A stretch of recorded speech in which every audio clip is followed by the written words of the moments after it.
Perlintasan tanpa palang yang ada di Sektor 5 Jalan Abdul Hamid, Lingkungan 7, Kecamatan Padang Hilir, Kota Tebing Tinggi atau biasa disebut Sektor 5 Payapinang kembali menjadi latar belakang peristiwa maut antara kecelakaan kereta api dan kendaraan warga.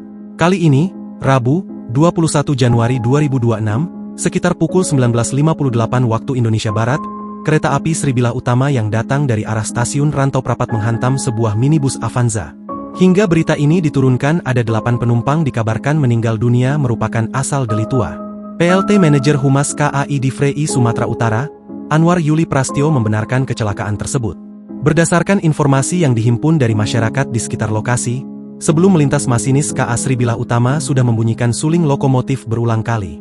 Minibus tiba-tiba muncul dari arah samping melintas di lokasi perlintasan sebidang tanpa palang pintu tanpa sempat berhenti.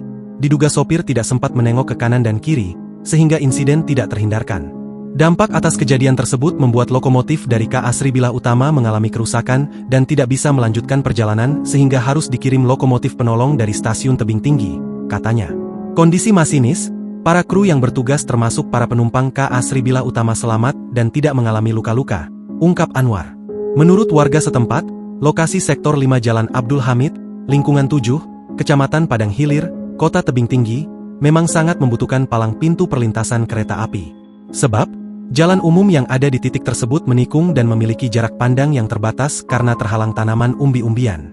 Selain itu, kata warga, lokasi perlintasan yang sepi permukiman membuat banyak warga tidak mengingatkan kendaraan yang melintas untuk lebih berhati-hati. Terlebih saat malam hari, lokasi perlintasan tergolong gelap. Download Tribun X sekarang, menghadirkan lokal menjadi Indonesia.